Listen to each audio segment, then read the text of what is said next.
1,000 millones de pacientes. Y se espera que para el 2050 aumentemos a 4,000 millones. Entonces, esto va en aumento y evidentemente hay varias situaciones que favorecen esta patología.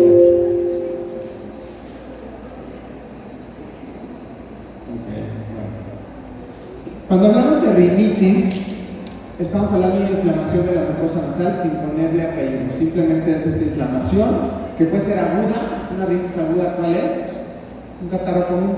Empezamos con moco, como es un estornudo. O puede ser algo crónico, como es el caso de la rinitis alérgica o la rinitis vasomotora, que son de las más frecuentes. Y vamos a presentar uno más de los siguientes síntomas, como es el estornudo, que normalmente va a ser en salva 3, 5, 7, 10 veces continuas. El prurito, que no nada más va a ser nasal, de hecho acuérdense del saludo alérgico, el paciente llega y se está tallando la nariz constantemente, pero puede ser a nivel ocular, a nivel óptico o a nivel de paladar, y muchas veces el motivo de consulta son los ruiditos que Juanito hace. Entonces, a ver, Juanito hace el ruidito, y llega el Juanito y empieza.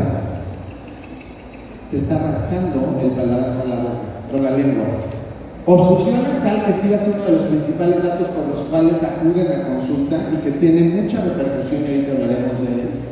Y la rinorrea, que es el descubrimiento nasal. ¿Cómo se sacan los mocos los policías? ¿Saben? Agarran el Kleenex y dicen 1, 2, 3, están rodeados, salgan de ahí, ¿no? Entonces, finalmente, la gente luego también se resulta que no se sabe sonar, ¿no? Y pues evidentemente tenemos que hacer un esfuerzo.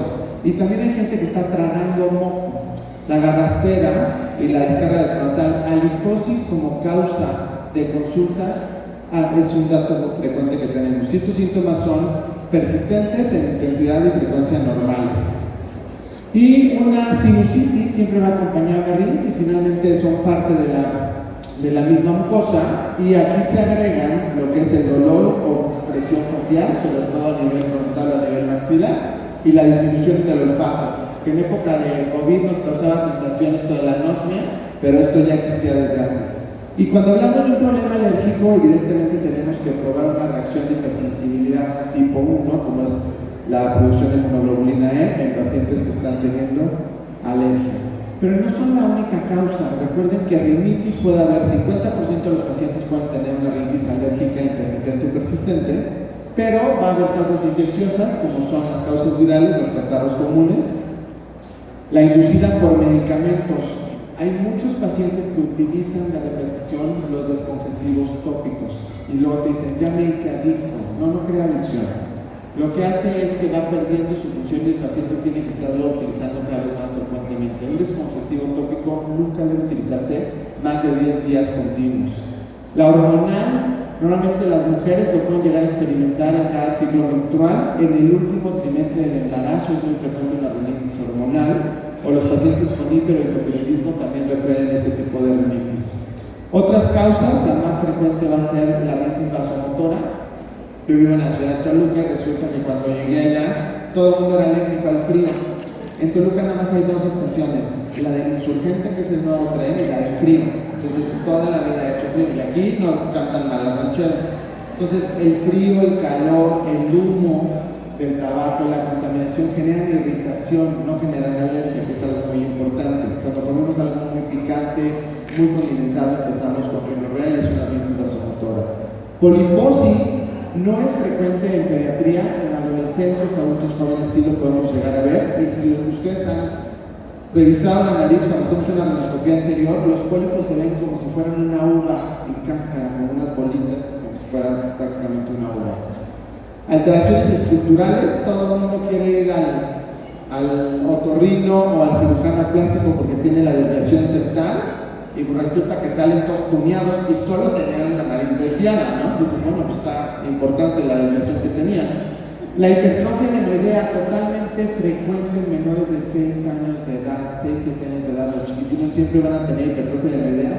Es el periodo de crecimiento de este tejido linfoide asociado a mucosas. Cuerpos extraños, sobre todo el niño de guardería, 2, 4 años, se meten todo a la nariz y a los oídos. En una ocasión nos tocó, el motivo de consulta fue una rinorrea purulenta y ya olía mal ese moco. Y lo que había hecho el niño es el foamy de los colchoncitos de la guardería, cada que iba se guardaba un pedacito de la imagínense todo lo acumulado que tenía. La atresia de Juanas, que se puede hacer el diagnóstico desde recién nacidos, también puede haber tumores benignos y malignos en la zona, granulomas, hay patologías, errores innatos de la inmunidad que cursan con mucha sintomatología nasal, y es importante, o secundario a un traumatismo, la gonorrea que hay por este líquido cefalorraquídeo. Entonces, hacer diagnóstico diferencial en los casos de rinitis. Y cuando hablamos de una rinitis alérgica, pues ahora se nos complica, porque todo el mundo decía, bueno, es un paciente que tiene moco, comezón, estornudo, pues es rinitis alérgica. Pues no, resulta que sí lo puede ser, y sobre todo, acuérdense que el 50% de los pacientes van a tener asociación con síntomas oculares, ojo rojo, lagrimeo, comezón, y desafortunadamente al ojo no le hacemos caso hasta que llega la interconsulta de oftalmo y nos dice, favor de valorar al paciente porque tiene queratocono. Y cuando exploras al paciente, ¿qué te dice? Todo el tiempo sentí arena en el ojo y siempre lo típico, es que, ¿verdad que no se rasque? A ver, ustedes que no se rasquen, es imposible que el paciente no se pueda rascar. Pero también en los últimos años, sobre todo a principios del año 2000, empezó mucho el diagnóstico de rinitis alérgica local. ¿Qué pasa con esto? Tú haces estudios, haces una IgE, haces IgE específicas y todo está normal. Pero toman muestras a nivel de mucosa nasal, se hacen retos a nivel nasal y resulta que es solamente ahí donde está teniendo síntomas el paciente. A esto lo conocemos como rinitis alérgica local. Todavía en México estamos en pañales para poder hacer estudios de este caso y muchos de estos pacientes seguramente los catalogaremos como rinitis vasomotoras, pero sí existe. Los españoles son los que más han ahondado y seguramente no debe faltar mucho tiempo para que tengamos los estudios suficientes para poderlos hacer aquí con nuestros pacientes en México. Si analizamos, ¿a quién le gustan los Avengers? A todos, ¿no? Pues resulta que este es el megaverso de la rinitis alérgica. Pueden coexistir entre ellas, no nada más tener rinitis alérgica, puede tener también rinitis vasomotora, puede tener una infección, las catarros comunes, ahorita que viene época de influenza, ya está la vacuna, levanten la mano quien ya está vacunado contra influenza, saliendo de aquí todos a vacunarse, y más siendo personal de salud. Es impresionante que ya, ¿qué pasó con el doctor fulanito? No, le dio influenza. Sí, caray, fue el único año que no se vacunó. Entonces, irnos corriendo a vacunar. Entonces, el mundo de la rinitis es bastante amplio, tenemos que hacer diagnósticos diferenciales. Ya específicamente hablando de rinitis alérgica, desde 2008 las guías ARIA, que significan rinitis alérgica y su impacto en asma, nos habla sobre esta definición que es la inflamación crónica de la mucosa nasal. Y nos tiene que quedar claro el término crónico. El paciente cuando va con ustedes va buscando una receta con el medicamento mágico que se le quiten los síntomas en cuanto salga de su consultorio y que no dure más de 7 días. Eso no va a pasar en ninguna patología alérgica, porque las patologías alérgicas son patologías crónico-inflamatorias y los tratamientos mínimo van a ser de 3 a 4 meses. Va a incluir obviamente la presencia de gonorrea, tanto anterior como posterior, estornudos en salva, la oclusión y el prurito. 2 o más días consecutivos, más de 1 hora la mayoría de los días, y asociados frecuentemente a síntomas oculares, ojo rojo, lagrimeo y comezón. Esto sí o sí tienen que evaluarlo y preguntar intencionadamente al paciente. En muchas ocasiones nos llega el paciente con datos de tos crónica y todo el mundo cuando piensa en tos se refiere al pulmón. Y cuando dices a los papás, ¿y cómo es esa tos? Pues normal, lo común, como pues la tos normal. A ver, 1, nadie tose de manera normal. 2, ¿es seca o es con flema? Ay, doctor, no me pregunte eso, pues no sé. Pues a ver, tienes que evaluarlo, porque evidentemente una obstrucción nasal me va a dar una tos seca crónica que no estoy dando tratamiento. Y todo el mundo le ha dado tratamiento para síntomas pulmonares.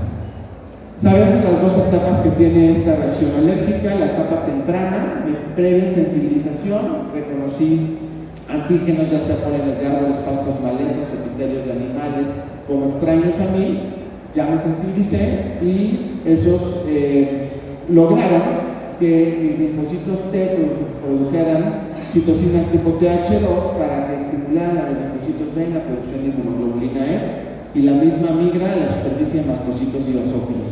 Cuando me vuelvo a exponer a estos antígenos, tengo evidentemente la primera respuesta, la degranulación de mastocitos, liberación de mediadores de inflamación preformados, como es histamina, triptasa o formados de lobo, como va a ser las prostaglandinas, leucotrienos, factor activador de plaquetas, moléculas de adhesión, y la fase tardía, donde el eosinófilo junto con linfocitos, monocitos y basófilos van a llegar a la zona de inflamación.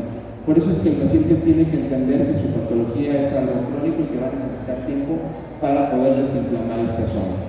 Y a nivel local pasa exactamente lo mismo, pero solamente en la nariz. El paciente no va a tener datos de síntomas sistémicos en otras mucosas, como es a nivel ocular, a nivel gastrointestinal, a nivel dermatológico o a nivel pulmonar.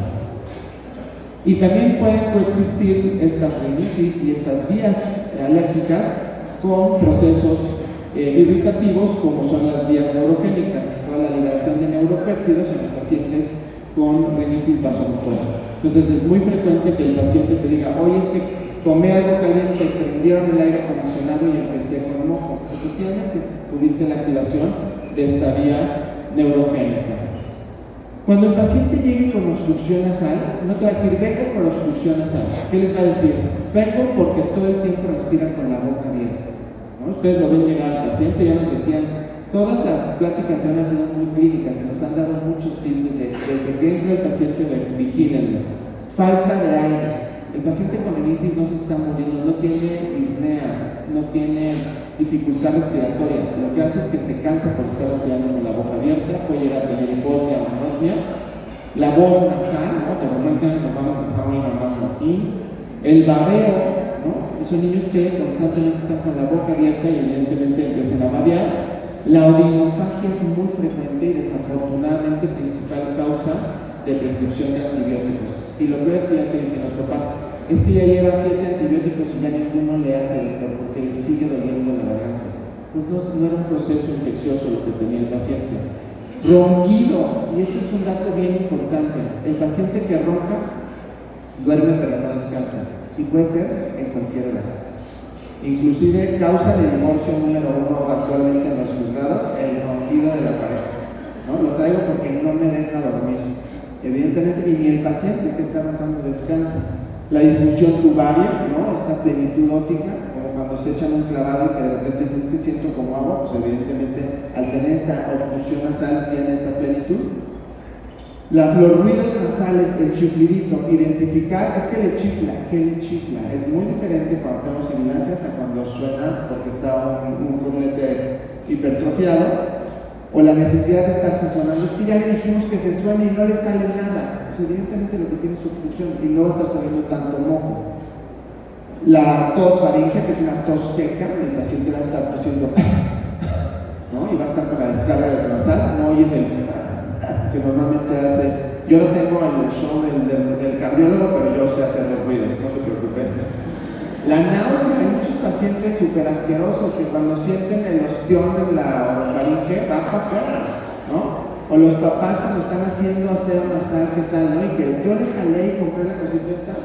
Todos los aspiradores nasales actualmente traen una gomita en la que va a contener los ostiones, y yo siempre les digo, si por algo sientes que te pasas el ostión, rápido prepárate un clamato y te lo pasas.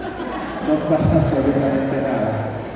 El prurito, que va a ser este frotamiento a nivel nasal, a nivel ocular, a nivel óptico o a nivel de paladar, la garraspera, estar tragando totalmente moco, y cuando lo revisamos tienen una cascada retronasal impresionante.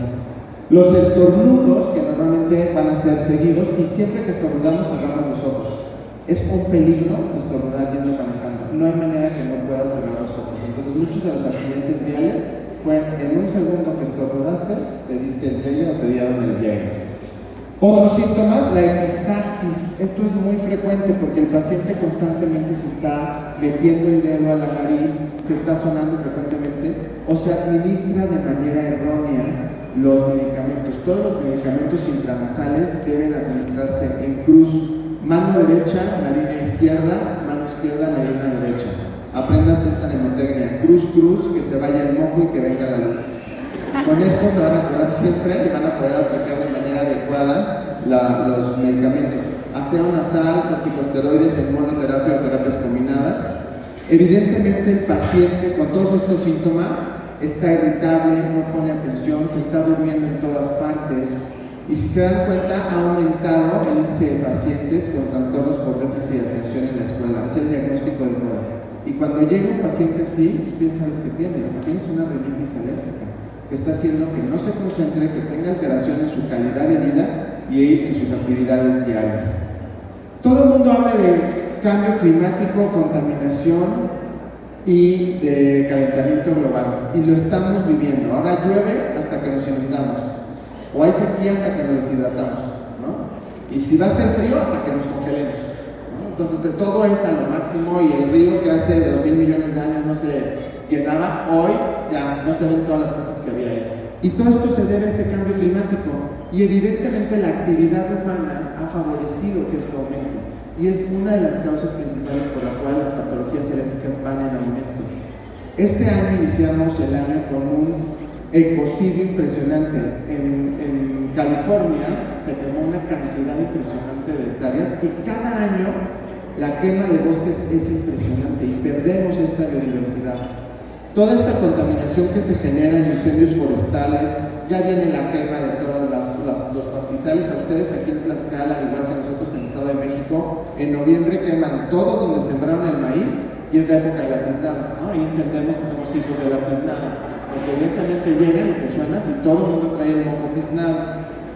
Las partículas PM2.5 se pegan a los polenes. Antes la época de polinización era de 6 de la mañana a 10 de la mañana. Tú le decías a los pacientes, cierra las ventanas de tu casa, si vas en el coche no bajes los vidrios, y después de las 10 ya no hay problema. Actualmente, con esta contaminación, los polenes están presentes todo el día. El paciente está expuesto a los contaminantes y a los polenes prácticamente todo el día. Por eso las exacerbaciones de las patologías alérgicas son mucho más frecuentes.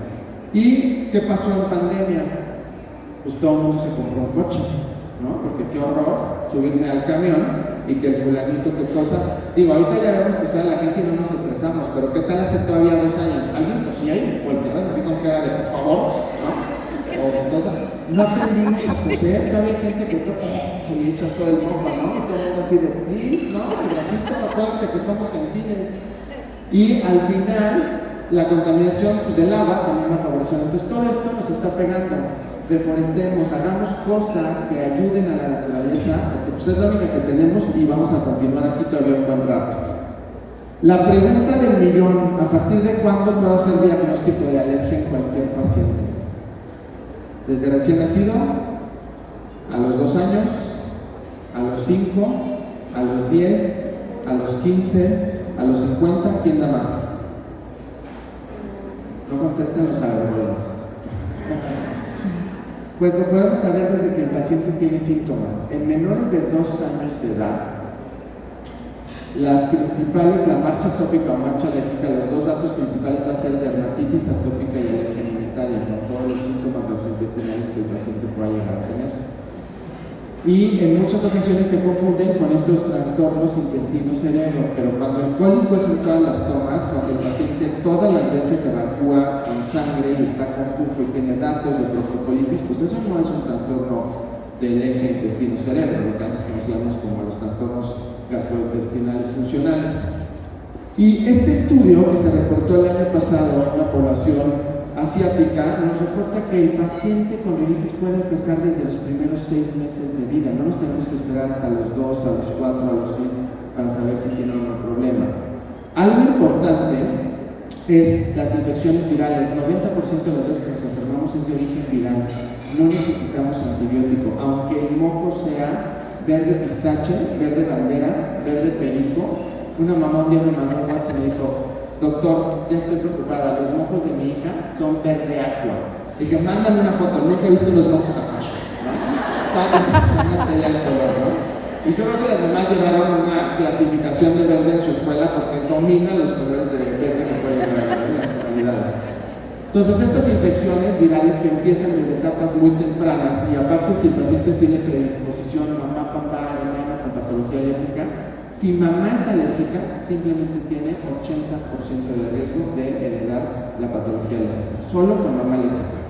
Y ahora en pandemia, que los papás se conocían en el Tinder, nada más que no vieron que era la página de alérgicos, y entonces se juntó la mamá con rinitis con el papá con dermatitis y tuvieron al niño asmático y se sorprenden, ¿no? Entonces vean cómo pueden empezar desde etapas muy tempranas, que son los de inicio muy temprano, y en menores de 2 años es más frecuente, sobre todo dermatitis y alergia alimentaria, que sean no mediadas por IgE.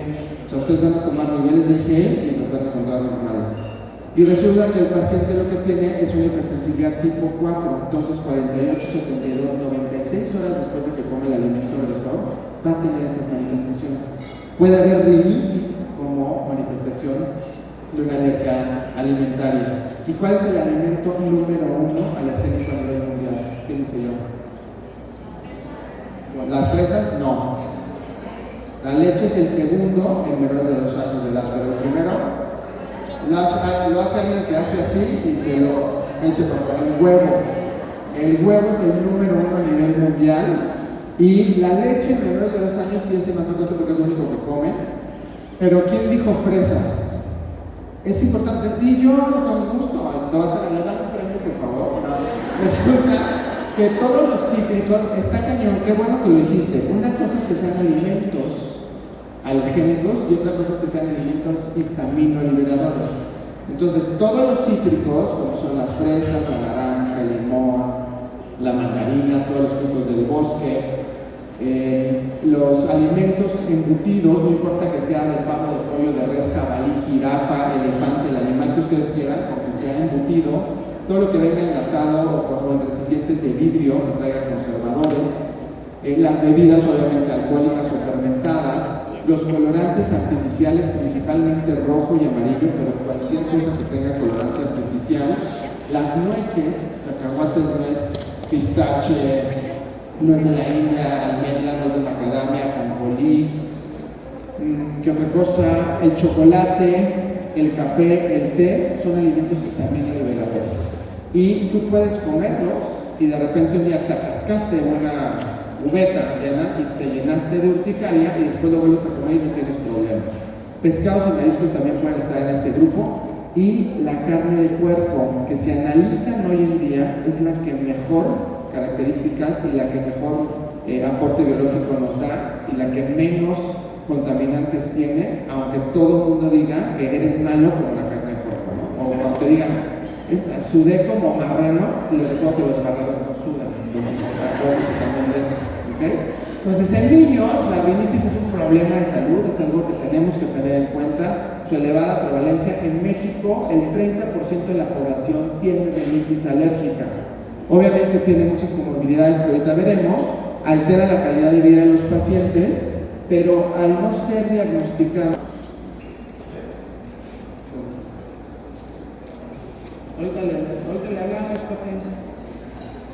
Otra, no, es que esto ya no quiere regresar. Ahí está. ¿Qué nos puede dar alergia? Recuerden que lo podemos dividir en alergenos inhalados o alergenos alimentarios.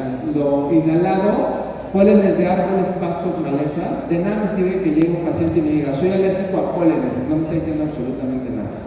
Tiene que saber el paciente que es alérgico a hongos de la humedad. Hay gente que dice, oye, es que con el aire acondicionado, bueno, si no lo han cambiado y está lleno de moho, evidentemente puedo ser alérgico a esta humedad. De los animales, lo más alergénico no es el pelo y no existen mascotas hipoalergénicas. Si les vendieron a su perro hipoalergénico, el chihuahueño no es hipoalergénico. El chihuahueño no cura el asma, ¿ok? Para que no se vayan con la finta. La caspa, la orina y las excretas es lo más alergénico de las mascotas. Puede llegar a haber alergenos ocupacionales como es el látex en el personal médico y en las enfermeras. Medicamentos, que actualmente estamos viendo un tema muy importante, incremento en alergia a medicamentos. Y dentro de los alimentos hacer la diferencia, como ya se las hice, entre alimentos alergénicos y alimentos histamino liberadores. ¿Qué no me causa alergia? El maestro limpio, los irritantes, los aromatizantes, los sprays, eso no me causa alergia, eso es una irritación y obviamente los agentes infecciosos no me causan alergia, me causan la exacerbación de mi patología alérgica. Estas son todas las comorbilidades que puede llegar a tener un paciente con rinitis alérgica. Evidentemente 50% pueden tener asma, 50% conjuntivitis alérgica, 50% de dermatitis atópica. Es una misma enfermedad con manifestaciones en otras mucosas. Otitis media, 75% de los pacientes con asma tienen rinitis alérgica. Entonces nos los mandan como asmas de difícil control y lo que tienen es una rinitis alérgica que no se ha diagnosticado y no se ha tratado. Y en verde van a ver todas las otras comorbilidades, alteraciones en el sueño, alteraciones en la capacidad de memoria, es gente que no retiene la información, es gente que tiene problemas de maloclusión dental. Actualmente el odontopediatra está muy sensibilizado en esto y muchos de los pacientes llegan referidos por el odontopediatra por problemas de maloclusión.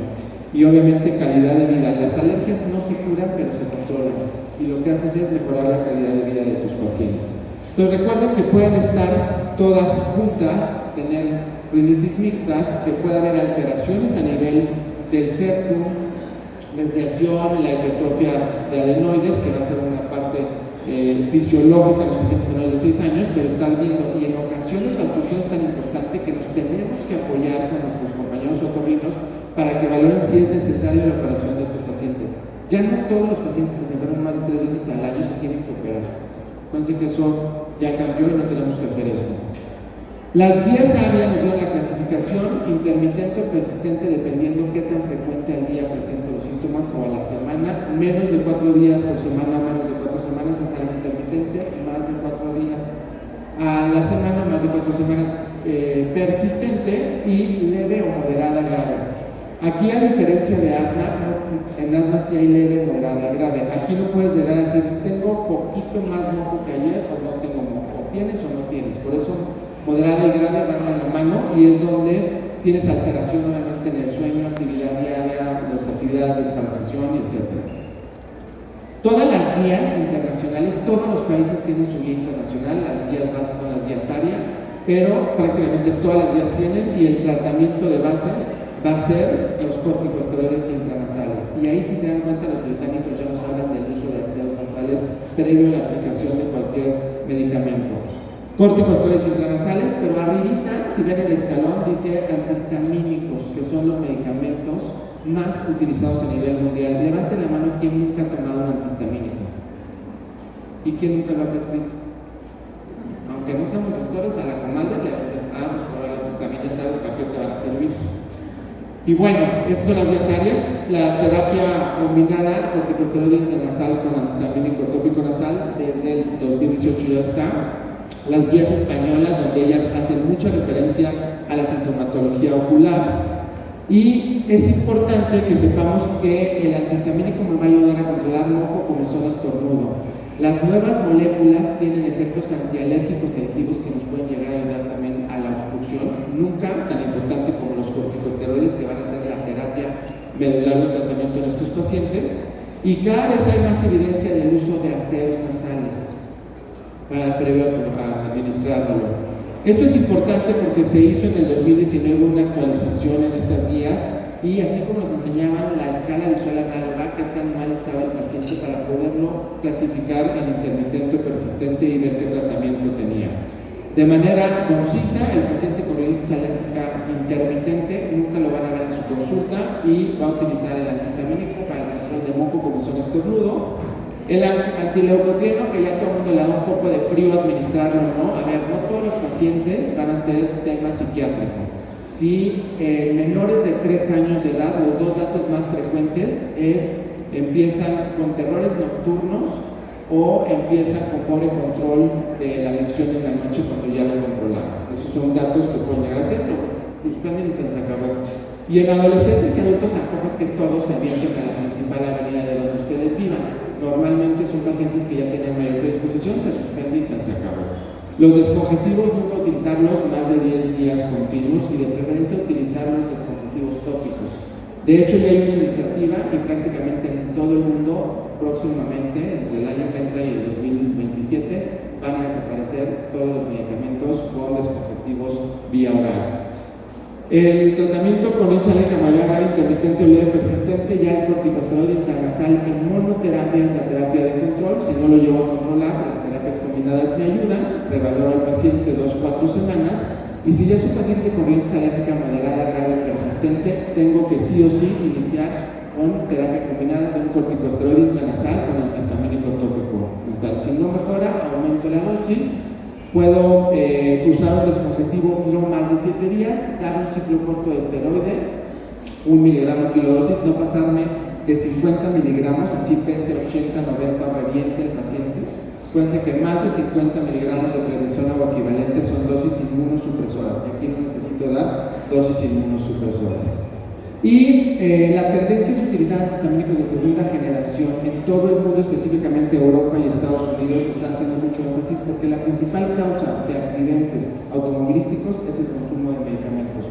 Y dentro de ellos, los antihistamínicos de primera generación que causan sedación son de los más importantes. El tratamiento base de cualquier paciente con rinitis, corticosteroide intranasal y antihistamínicos de segunda generación.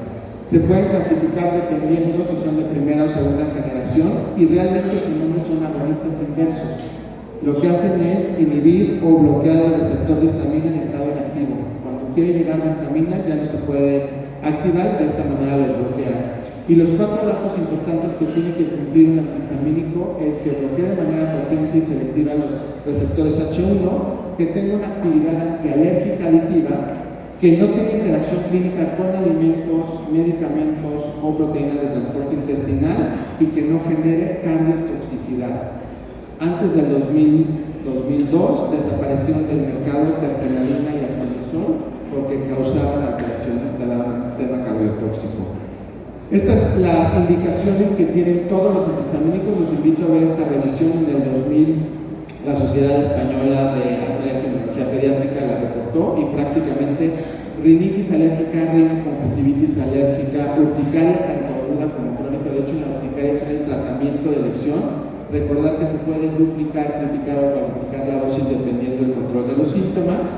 Y esta es la historia de los antihistamínicos. Y resulta que a partir de los 80 se empiezan a hacer las moléculas de segunda generación que frecuentemente, claro que estoy seguro que ustedes conocen, y las últimas llegaron a principios del año 2000. Las últimas 2, rupatadina y bilastina, solamente las van a ver reportadas en guías europeas, ya que son de origen español, y los americanos nunca van a colocar en sus guías algo que ellos no hayan descubierto y por lo tanto no le van a hacer promoción.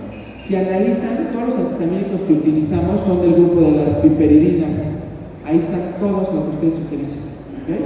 Lo que va a cambiar entre ellas son los efectos antialérgicos aditivos y la forma de administrarla. A esta sí tómenle foto porque ahí vienen todos los antihistamínicos en dosis pediátrica, dosis de adulto, a partir de qué edad. Van a ver que cetiricina, desloratadina, fexofenadina y luego cetiricina se pueden utilizar a partir de los 6 meses de edad. Esto pasó porque antes del año 2000 lo que se hacía era traspolar los estudios que había en adulto para la población pediátrica. A partir del año 2000, la FDA y la EMA piden estudios rigurosos en población pediátrica. Es por eso que bilastina, rupatadina se van a administrar a partir de los 2 años de edad, porque a partir de ahí fue el corte para poder hacer los estudios. Y la última en llegar a nuestro país el año pasado fue olopatadina, que ya la tenemos en todas las presentaciones, oral, a nivel ocular y a nivel intranasal. Y bueno, siempre recordar que los antihistamínicos de segunda generación van a tener una vida media más amplia, que los podemos administrar inclusive una vez al día, y esto va a ser algo importante porque el paciente entre menos veces tenga que tomar un medicamento, mejor apego al tratamiento va a tener. Y aunque sé que aquí no se ve, lo que quise ponerles fueron todas las características cinéticas de los antihistamínicos para que vean las diferencias entre ellos y sobre todo para que vean el metabolismo. Muchos de ellos sí son de metabolismo hepático, lo que es fexofenadina y bilastina no se metabolizan en hígado, entonces son alternativas para pacientes que tienen temas a nivel hepático, para pacientes mayores de 65 años de edad. Los efectos antialérgicos aditivos no todos van a bloquear a las mismas citocinas. En el caso de rupatadina bloquea el factor activador de plaquetas, cosa que las demás no lo hacen, y ayudan también a la obstrucción nasal. Fexofenadina, olopatadina, rupatadina van a tener diferentes efectos antialérgicos y eso es lo que nos va a ayudar a poder utilizar uno u otro en nuestros pacientes. Y al final, también saber que tanto bilastina como fexofenadina se pueden utilizar en pacientes tanto con falla hepática como con falla renal. Los otros sí los tengo que depurar dependiendo el índice de falla renal que tenga el paciente. Y las recomendaciones también que se dan específicamente a cuanto al efecto cardiotóxico, pues ya fuera de estabilización hiperfrenadina, todos los demás se pueden utilizar, pero hay algunos que sí te especifican que si el paciente presenta alguna cardiopatía, algún tema en el ritmo cardíaco, pues los evites y tengas alternativas para poder utilizar. En el embarazo, ¿no? Todo el mundo te pregunta, ¿sí puedo utilizar o no? De primera generación, el único autorizado para el uso es clorferamina, y de segunda generación, cetiricina, loratadina y levocetirizina están autorizados después del primer trimestre. Entonces son alternativas que podemos utilizar en el embarazo y en la lactancia. Y por último, bueno, todos los estudios que hay para pacientes pediátricos tuvieron que hacer estudios porque los niños no son adultos pequeños y necesitamos ver cómo es, y por eso la mayoría de los antihistamínicos se va a dar por dosis ponderal, normalmente es de 0.15 a 0.35 miligramos kilo día, la mayoría de ellos, para poderlas administrar. Y por último, en los pacientes de más de 65 años, ahora resulta ya, cuando te vas acercando, los vas viendo más jóvenes, y resulta que 65 y más son grandes, ¿no? Pero bueno, en ellos también, que son medicamentos, dicen que después de los 65 es más fácil y mejor que te regalen una tarjeta de cualquiera de las farmacias que te la regalen en el Liverpool o en el Palacio de Hierro. Le sacas más ventaja a la de las farmacias. Y bueno, evidentemente nada más tenemos que checar interacciones medicamentosas, que todos los que se metabolizan en el hígado van a tener esta interacción. Y por último, en rinoconjuntivitis, pues evidentemente no todos van a tener esta predisposición para poder ayudar, sin embargo tenemos las presentaciones oculares donde acelastina y olopatadina son las que mejor evidencia tienen. Y justo son